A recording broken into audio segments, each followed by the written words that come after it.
Welcome to Catholic Ed for All, your weekly insight into topics of special education in Catholic schools. My name is Dr. Raul Escarpio, and I invite you to join me each week as we learn how to be more inclusive in Catholic schools and continue to live out St. John Paul II's message of open wide the doors to Christ. Many thanks go out to RCL Benzinger, who is generously sponsoring this podcast. RCL Benzinger enriches the worldwide Catholic community by providing the most engaging and highest quality resources, programs, and services rooted in the rich and diverse tradition of the Catholic faith. And now, on to our show. On the first show for Season 3, I am delighted and grateful to be joined by Mrs. Ann Dillon, Director of Special Education for the Archdiocese of Washington.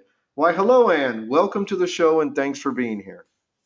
Hi, Raul. Thank you so much for having me on your show. Oh, look at the excitement already. This is going to be good, folks. I can just tell. Ann, can you please tell the audience a little bit about yourself? Sure. I am, as you said, the Director of Special Education for the Archdiocese of Washington. My career started in the public school system. I was there for 30 years, 22 in the classroom as a special educator, and then 8 years in central office working with testing, research, and evaluation. I was missing kids, and so I said, I think I'm going to move on, and I found my spot at Bishop McNamara High School, and I became the director of the St. Joseph's program there, which is a program to support students who learn differently in the larger high school setting. It was a wonderful, wonderful job. I was there for 3 years. And after the 3 years, I saw this ad for Director for Special Education in Archdiocese of Washington. At first, I'm like, no. And then it just kept coming back to me, and it's like, okay, just go with it. And I did. And I feel like I am where I'm supposed to be. Amen. And I'm going to call that the Holy Spirit tapping on your shoulder a little bit. Oh, yeah, that was a lot of tapping. It was like, it wouldn't go away. I had to do something about it. No, absolutely. And isn't it funny how a lot of the times, we think that we have something in mind and the Lord says, no, hold on a second. This is what I have in mind for you. Yes. And so you taught for 30 years, if I heard you correctly, in SPED. What did you teach in SPED? Who did you service? What kind of students and all that? So I worked with students with emotional and behavioral disabilities, and it was a program that, if you can think about, almost a step down from a hospital and transitioning them back to their regular school. So we had a great number of resources. We had psychiatrists, and we had social workers, and we had amazing special educators, and it was technically a short-term program to help students get back to their home school. And it was the most amazing experience for me. I worked with amazing people, the greatest students on the face of the earth. They were just amazing. And of course, I taught British Lit, I taught technology classes, but the half of my day was dedicated to the whole transition of students back to their school. Okay. So I went to the schools and helped them through it. Two quick things. I worked at what the continuum of services called a separate day school, special day school, which are for kids that it's just one step away from the hospital homebound residential program that you're talking about. So number one, it was never dull.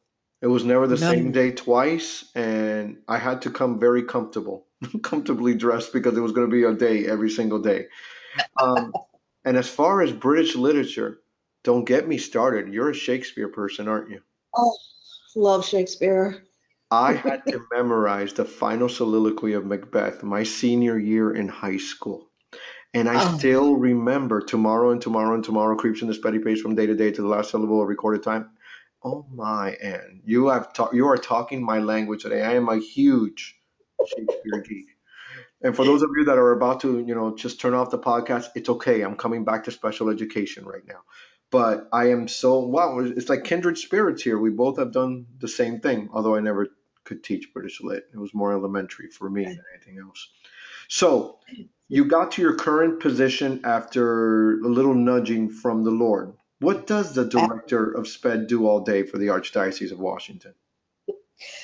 Well, I will say that one of the things I love about my position is there's nothing the same every day. So I could be in schools, working directly with teachers. I was in the school last week working directly with a student. I was presenting to principals this morning. I help support schools overall, students, families. I field a lot of questions. I'm all about trying to problem solve things for teachers when they have a question and what do you think? And so we just start talking about it. That's actually one of my favorite things to do is figure out a solution because there's many of them. There's not just one. We can look at all things in a whole lot of different directions. So no day is ever the same. And that's really exciting for me. It's the weeks go by so incredibly fast. Fantastic. So it's kind of like your old job that you used to have where it wasn't dull either. So basically, you like very exciting jobs that keep you active. Keeps you active, keeps you young. Absolutely, absolutely. So tell me about these wonderful students that are serviced by your archdiocese. Well, we have students from everywhere in our schools, and we have students with all kinds of different needs, and that's really something I think very special about our students. Our our schools want to open their doors to all students, to welcome them, to have them a part of their school community, to offer them a faith-filled education. Um, my favorite thing in the world is to be able to sit with the student and just get to know who they are, to talk to them. I was working with a fifth grader just the other day, and he was just so much fun. Just delightful, spirited, wonderful young man. And I miss, you can see, I miss not being in the classroom Yes, directly yes. with students when I start speaking like that. But we have students from everywhere with all kinds of different needs. And we try to do the best that we can to offer them the best quality education. Do you find yourself leaning a little bit towards the behavioral component since that's your background? Look Sometimes, I at her mean, giggle a little bit. I'm sure that means yes, right? of course, and because they pull at my heartstrings, and I've worked with students with those type of needs for so long, and you really see who that person is, and you connect with them. I mean, you have to do that. You know that you have to connect with the students. They have to know that you're real and that you really truly do care. But working with children with behavior issues, it's a challenge for many people and many teachers. It's an area that we are working on very strongly in the Archdiocese. We do a lot of PD. We talk about it. We're connecting teachers with teachers so that they can share ideas and strategies, and I think that's really a positive thing. No, and it really is. And in my current job as a behavior specialist, I've learned, and you can appreciate this, that I don't have a magic wand. Right. They call me in and they say, Dr. Scarpio, this is going on, this is going on. And we're like, okay, let's figure out the problem. No, no, no, just give me a solution. I go, but it doesn't work that way. We have to take some data, we have to look at what's going on, look at the trends where this is developing and all that. And it's not about quick answers. And it takes a certain kind of not only administrator but teacher to work with students with behavioral concerns because you have to get at the root of the problem, as you were saying, and just figure out the way things have to develop for them to be able to flourish in the classroom. Yes, it is patience, my friend, and that's one of the things. It is not a quick fix. Yes, I thought I had a magic wand, lost it years ago, decades ago, probably. Right. Um, it would be great if that's the way that we solve problems. But when students have issues, these things didn't happen overnight. So it takes some time to get to the root of things and to help build some trust. And student knows that you do care and that you're going to try these things. And you're on a journey together to help them. And there is, and for those out there, our wonderful teachers out there, please understand that any behavior that a student demonstrates, they're doing it for a reason. It doesn't happen in isolation. There is a reason why it happens, and part of the fun is figuring. I hate to use the. Well, I'll use fun in quotes. Part of the fun is figuring out why they are doing what they are doing, and once you can figure that out, then you can set up a plan. Okay. Yes, it's a Yeah. form of communication, and it's a puzzle. It It's a is puzzle. it is a puzzle. And again, please, there is no magic wand. And we try things out, and if it doesn't work, we'll try something out until we get to the root of the problem. Yes. So, tell me some accomplishments because I've heard a lot of things about the Archdiocese of Washington, and I know there's a lot of wonderful people there, and I've interviewed some of them. And I know you're proud of some of the accomplishments of some of your programs and students with special needs. So, time to boast a little bit, Anne. All right, I am going to boast because there are two things I want to boast about. One has to do with our special educators in our schools. Smart, talented, and passionate group of people. They work so incredibly hard, sometimes with very limited resources, but they do it because it's the right thing to do. They know it's good work, and I just am so proud to be associated with them. Their passion is contagious, and that's something that I love about that.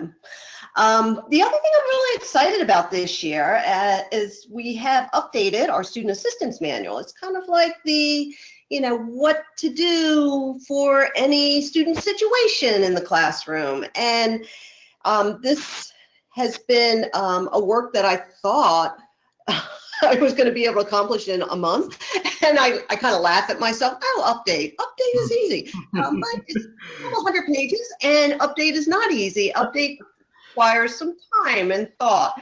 And so we put together a manual and added a lot of new components to it. But one of my favorite parts is we wrote, our resource teachers, special educators, wrote a vision statement for inclusion. And I'm very, very excited that they put that together. And so part of the language that they really wanted everyone to hear as their vision is understanding that all our students are made in the image and likeness of God and are worthy, and I love this, they're worthy of a quality education, and that they make unique and worthwhile contributions. And I love that that's the way our educators are thinking. They see our students as the most valuable people to have in our schools, and I love that. That's fantastic. I think it's necessary to make this so Catholic before it's so special ed. And that's one of the blessings of having a Catholic special education program because we remind them and who created them. And I've been saying this for years now that they were created by God and knit together in their mother's womb, and he took their time with them. So if he took his time with them, why shouldn't we make sure that they are really getting educated and meeting all their needs? So it makes me very happy to hear that, especially the manual. So is the manual ready to be published? Yes, we are rolling it out this week with principals. My resource teachers have it available online, and they'll get a copy from their principal after they're done meeting with me. Fantastic. So speaking of leaders, and it might be other directors, it might be principals, it might be assistant superintendents, or actually soups themselves. And they're hesitant. We're looking at a small diocese somewhere, or even a larger one that wants to start an inclusion program, but it's going to be so difficult, and maybe they're a little intimidated by the magnitude of it. I got to deal with parents, I got to deal with teachers. Now I have to bring certified people in. Put them at ease, and just give them a couple words of advice on what they can do to start a program like this. Well, I think one of the very first things is to remember you're not alone.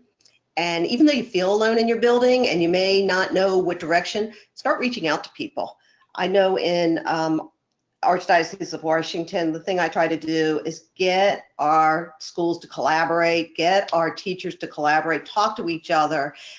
In fact, it's kind of funny, at our December meeting, I'm going to do something called speed dating, where everyone is going to interact with another special ed teacher and find out what they do and how they do it and what works, what doesn't, and to be able to have a couple of minutes to have face-to-face time with someone. But know that you're not alone, and that if you work with other people and you start by doing the right thing, I always believed in creating the right environment in the first place. Take away barriers that are already that get in the way of learning for any student. Set the stage for learning and let them understand that this is more than just saying, it's more than what you said, special education. This is looking at having our students a part of Catholic education day in, day out, to be a part of listening about Christ, about living his values. That's the most beautiful thing. The other learning stuff, we're going to get there. We're going to do that. Yeah. And I just think my compass is, and what's best for our students. And what am I really doing for them? I'm preparing them for life, but I'm also preparing them for heaven. And I think that that's what Catholic schools can do. I am high-fiving you all the way from Georgia right now because the first mission of every Catholic school teacher is to get their students to heaven. Everything else, Absolutely. and then teach them. And that's the way what I always say when I'm presenting to these wonderful people. So Yeah. finally, getting out of here because our time's getting away from us. What should Catholic special education look like? And I'll just let you add to your statement because I think you started leading into it. Yeah, I think that's a really interesting question. I think that Catholic education should look like any classroom. You should be able to walk into a classroom and it looks like any classroom out there, that good quality instruction's going on, students' individual needs are being met regardless of whether they have a disability or not, because all students have learning needs. I don't think a classroom needs to look anything unique. It should look like a classroom where great learning is happening. And the students look no different than each other, which is one of the most beautiful parts of walking into a classroom like that. That's exactly right. You should, yep, you see learners. You Amen. just see the learners. And I want to thank you first of all for joining me and being my first episode for season 3. Yay! Um, yay! And I wish you nothing but prayers and blessings as you continue your mission in special education. And I hope God keeps you very busy so you're not bored, and as you continue to advance His kingdom. Thank you so much for joining us. Thank you, Raul. It was a pleasure talking with you. Thank you so much. God bless you. God bless you. Well, that's it for this week. If this podcast was a blessing to you, can you please head over to iTunes and subscribe and give us a review or a rating? It really does help other Catholic educators find the podcast and use it as a resource. Thanks again to the amazing people at RCL Benziger for generously sponsoring this podcast. Check out their new resource for Catholic schools, Blessed Are We, Faith in Action, which enables teachers to share the love of Christ with children who have special needs. Visit rclbenziger.com to learn more. Join me again next time as we continue to advance God's kingdom by including all of God's children in Catholic schools and faith formation. Until then, this is Dr. Raul Escarpio. Thanks for listening, and may God bless your day.